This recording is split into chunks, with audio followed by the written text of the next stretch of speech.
What a gift it is to be alive today. Welcome back, another episode of the Sir Purrcast. Here we are. On June 30th, this is the last episode of Season 1. Episode 36, last episode of Season 1. I'm just gonna do a new one every month. So next season we'll have 31 episodes, because it's July. What a time. I just don't have to come up with any episode ideas right now, because the NFL Top 100 is going on. It's awesome. I no longer, it's not an issue to come up with any episode ideas. I don't have to do anything. It's great. It's just every time I check Panthers.com, it's just a new episode idea. But in case you didn't know,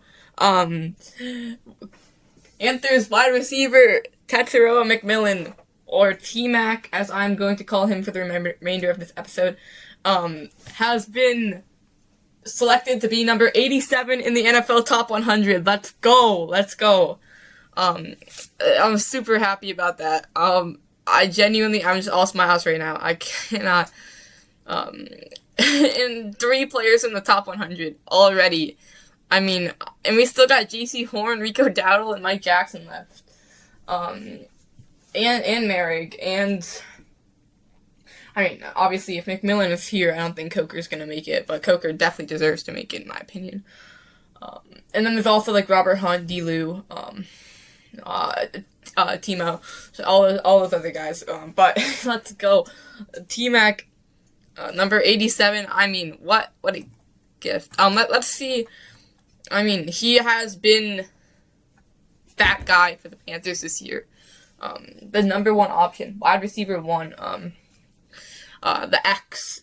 He's the one that you just you throw it up one-on-one. In the video, I highly recommend you watch the NFL video. They're on Twitter or X. And also the NFL is posting them, but also Allen Productions is posting them on YouTube. So shout out to Allen. I've watched 2 of them on Allen, and one of them on just NFL. I genuinely, bro, it's such a gift to go from 0 to 3. Just like we went from 0 to 3 primetime games or that's not really true. In 2024 we had 0. So in the span of 2 years, kinda. But hopefully, hopefully in terms of top 100, it just keeps going. J.C. Horn definitely going to be on there. I'm pretty confident. I'm very confident J.C. Horn's going to be on there. But T-Mac has such a bright future. His future is brighter than the sun. I cannot praise him enough. What he's been able to do in just his rookie year for this offense, he just elevates it. He embraced. They have a really good relationship. They see each other. They have a great connection. And that's awesome to see on the field as a fan. Obviously him and Thielen had that in 2023 and 4. And now, with Thielen being gone, it's McMillan who's really replaced that. He's been kind of the go-to guy for just the entire season. There are definitely some games that he just kind of took over the game in a way. I don't know. But he was just the number 1 guy. I don't know how else to explain it. He had such an amazing start to the season, and then a lot of people have been praising this about him, especially considering his rookie counterpart, Emeka Egbuka, kind of did hit the rookie wall, but McMillan, he kept going. If anything, his production increased in terms of touchdowns towards the end of the season, obviously having 5 in the back half and just 2 in the front half through week 9. He had 2 against Dallas, his first touchdown coming on a 19-yard score. And his route running, it's insane. He's like an ice skater. He's just so fluid through just the way he moves downfield. Just so fluid with his footwork. His ability to get open is such a gift that he has. And it just correlates. You see, I remember watching the first 2 games, and I just didn't see any pass. I just thought McMillan was our entire offense. And it was frustrating, but it was also, promising, because just having that guy and having him be a rookie and being in the top half of the receivers in the NFL and being a rookie, and then going into his second season with Bryce having 2 seasons with him now, Legette making strides, Coker making strides. Like, towards the end of the season, people were starting to realize how good just how good McMillan was, and because of that, he was getting covered more. Only 1 catch against the Rams in week 13, but it was 41-yard touchdown. So his production definitely slowed. That's just because we didn't have anyone besides Coker really who was an emerging threat. So all the focus was really on McMillan once people started to realize how good he was. But still, his production did not fade that much especially compared to Ibuka and compared to some of the other just guys in the NFL.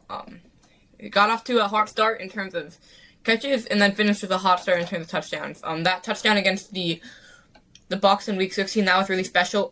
Obviously, going to that game, it was really special, and where I was seated in the front row, around like the 25-yard line on Panthers sideline, it just came right by me. They were lined up, basically. The line of scrimmage was like in line with where we were sitting, and then just, great view for that touchdown, great view for that play.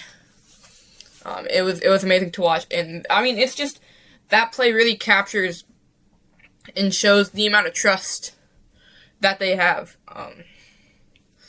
It shows the amount of trust that Bryce and McMillan have. It just shows their connection. Multiple plays where Bryce is throwing it to McMillan. That and the touchdown against the Rams, which I talked about earlier.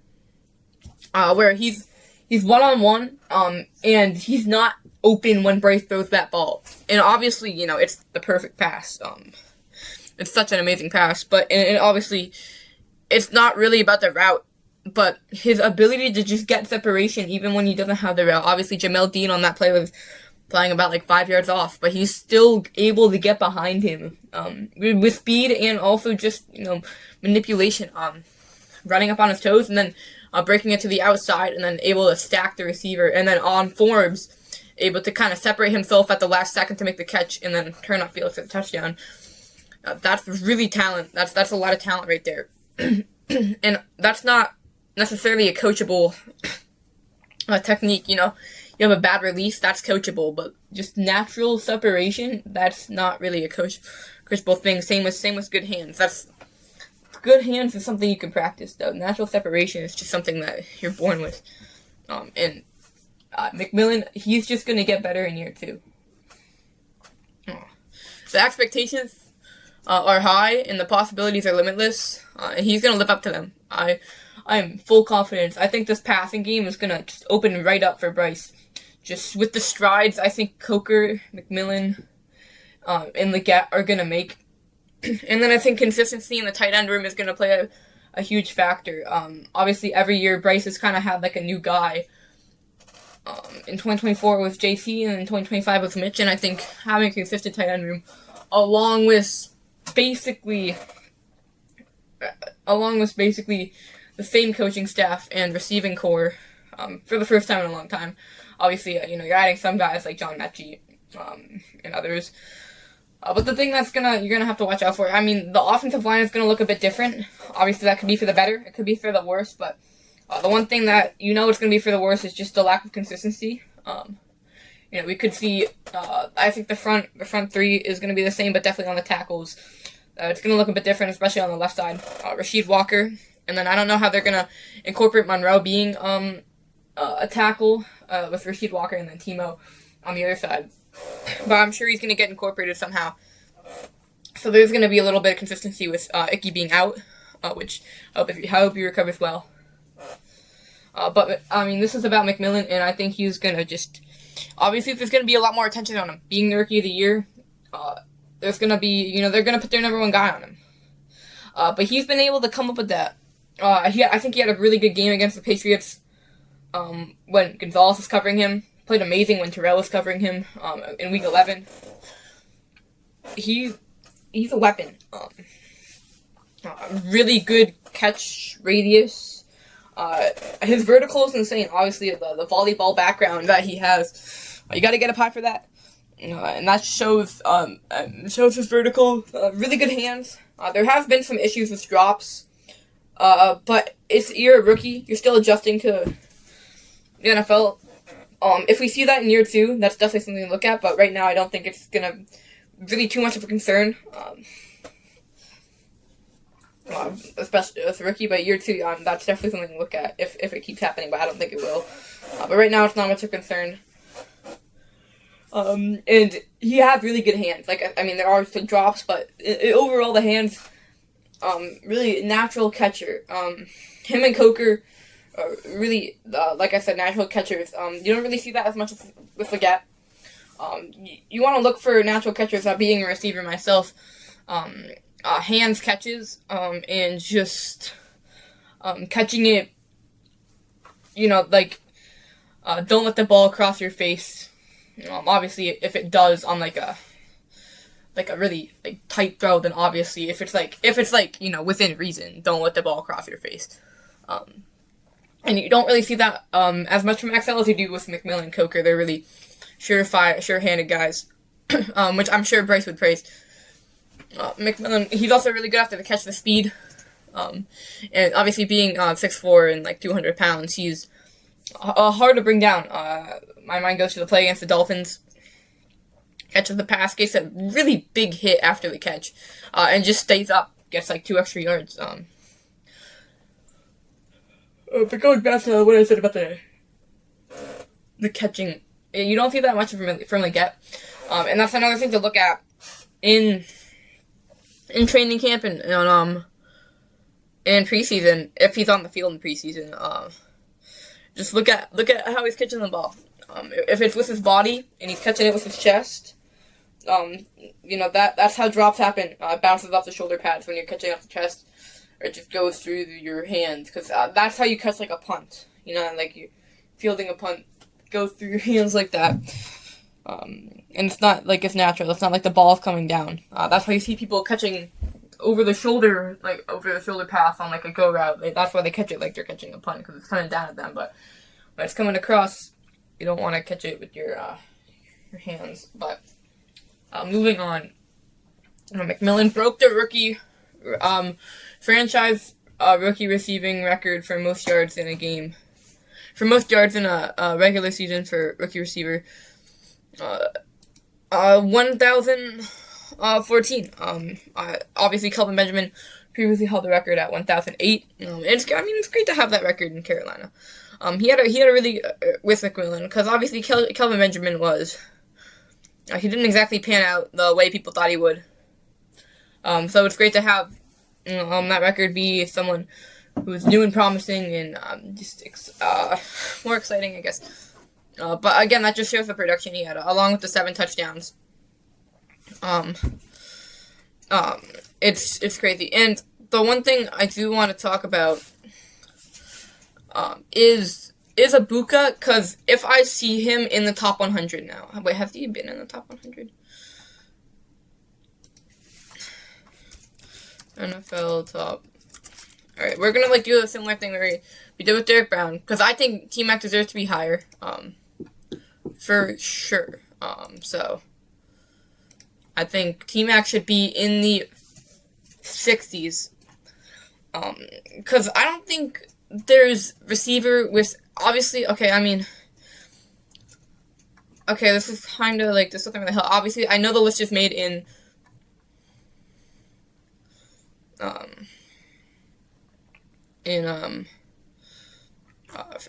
know the list is made in December, when they're still playing. Yeah. So I'm not that much of a brick, but I'm trying to find current. Okay, this is fine. If I see Ibuka, because Ibuka hasn't been here.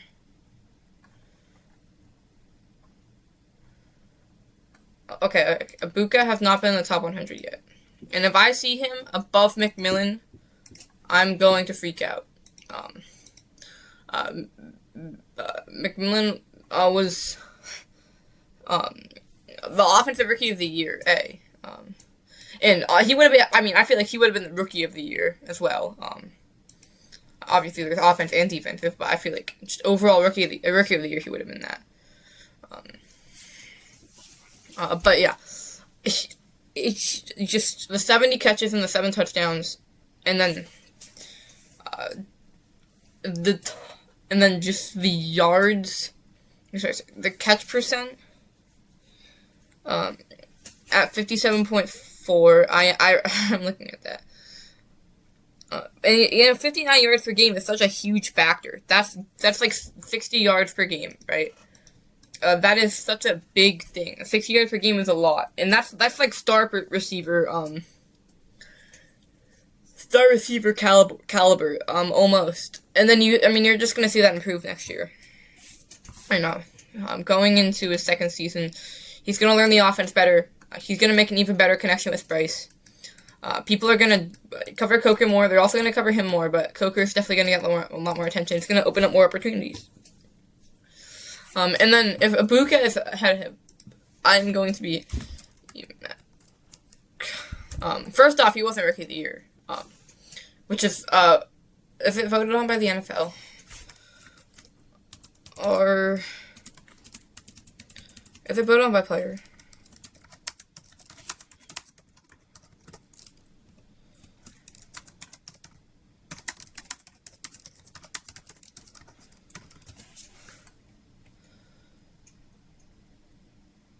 No, it's just like a mass open. Okay, so it's not voted on by the players, but I didn't think they were, because there's only like 50 people, I think, who vote.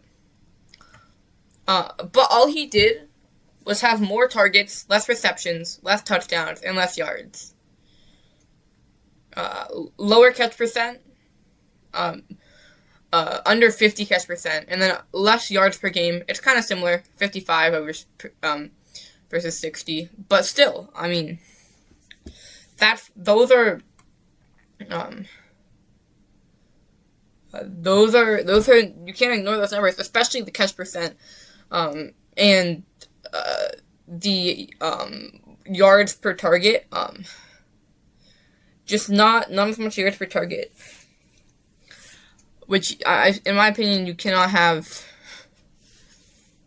I think yards per target is one of the more important stats, because yards per reception, you're gonna get, every reception is guaranteed yards basically, but yards per target, it also shows if you have a high catch percentage, you're gonna have high yards per target, and B, so it matters if you catch the ball and you're targeted, and B, it helps.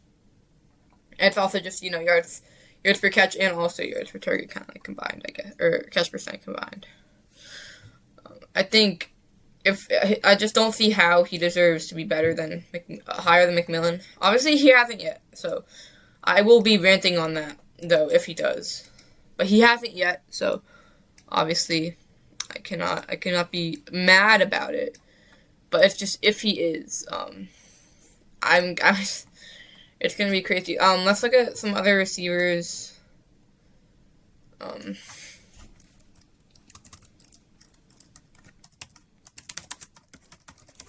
7 touchdowns is a lot. Alright, 2025 NFL receiving. This is PFR. So I'm gonna look around the 120 target. Okay, Christian McCaffrey. Oh my god, that's insane. So McCaffrey had 129 targets in 100. Okay, well, a lot of them are screen passes, so that's kind of fair. McCaffrey had 129 targets, 94 yards. So that's like similar catch. 118 Kyle Pitts. Then Zay Flowers had a good season. But I'm trying to look at who's in the same ballpark. So Zay Flowers, obviously the fumbles, so I feel like you have to rank McMillan higher than that. 102. So he's okay. So this is Keenan Allen. Obviously, it's a little bit but still 122 targets and only 777 yards. That's what you gotta be looking at. And then McMillan right here.